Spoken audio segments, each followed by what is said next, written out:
Hi, everyone, and happy Friday.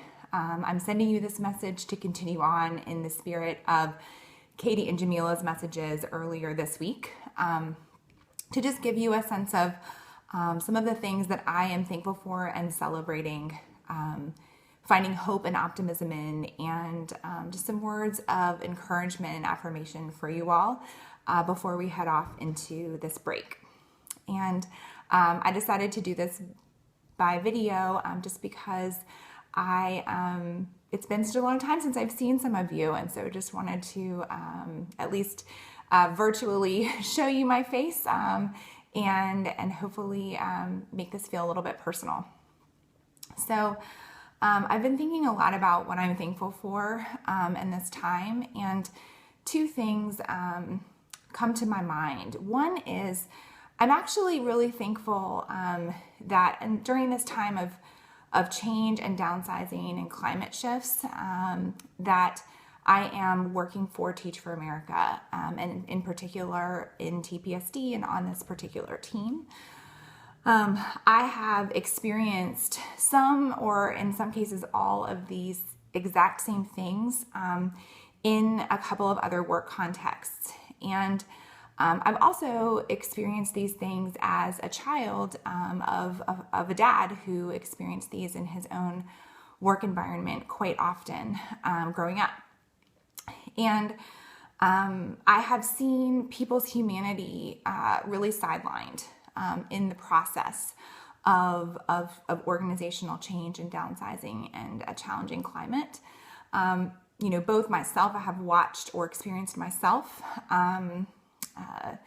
the impact of that, and also in particular I'm thinking about a couple of moments in my childhood where my dad experienced that, and it impacted our family in pretty significant ways.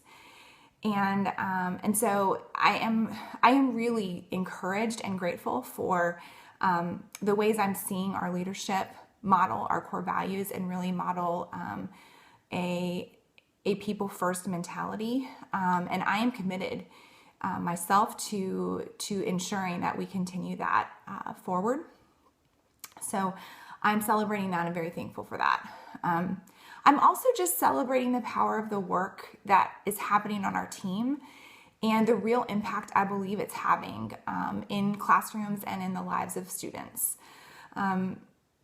I feel so encouraged by the fact that some of our incoming core members have experienced an orientation to our work that is rooted in our communities, their historical past, their current reality as the community tells it, and their hopes and dreams for where they want their community to go through the pre-core development work. I just am incredibly encouraged by that and believe that that work is setting our core members up in a different way to begin to engage with our students as they step into classrooms this fall and this summer, even at their institute.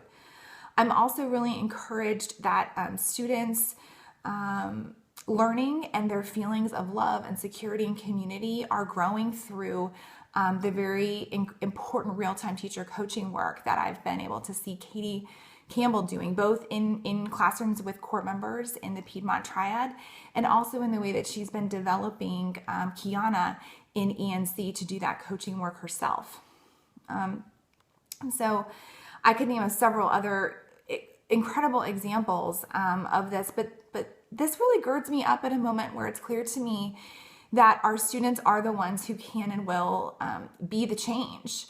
And it's my real honor to support that in every way that I know how, given my strengths and my passions and the privilege that I bring to this work. So I just wanted to share too where I'm finding some hope and optimism despite the heaviness that I've been feeling for many reasons that have to do with both our organization, but also the state of our country and the systematic racism that is pervasive through so many of our systems, and even in the world, as we're seeing so much just hatred and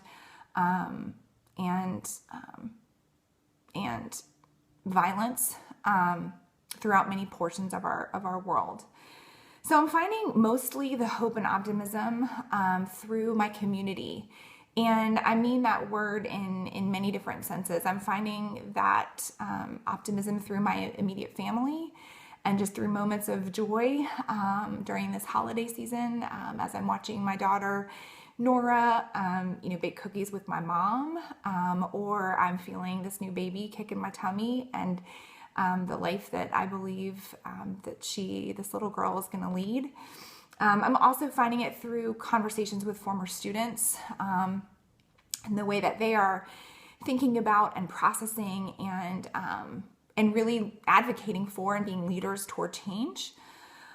Through my church and my faith community and the ways in which my belief in God really gives me a different sense of perspective about what is happening right now and my role in it. And also just the words and stories from people that I admire. Some of the particular people that I've been coming back to over and over again are John Lewis and also Michelle Alexander right now.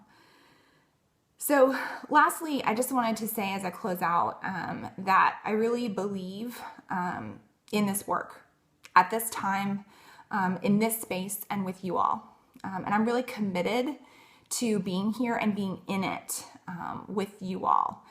And so I just wanted you to know that I want to and really get a lot of energy from talking with, learning from, and grappling with hard questions with each of you. And so my door is wide open, and I just really hope I can continue to do that work alongside of you as we move forward, because it gives me a lot of energy and hope. So with that, I will see you in 2015.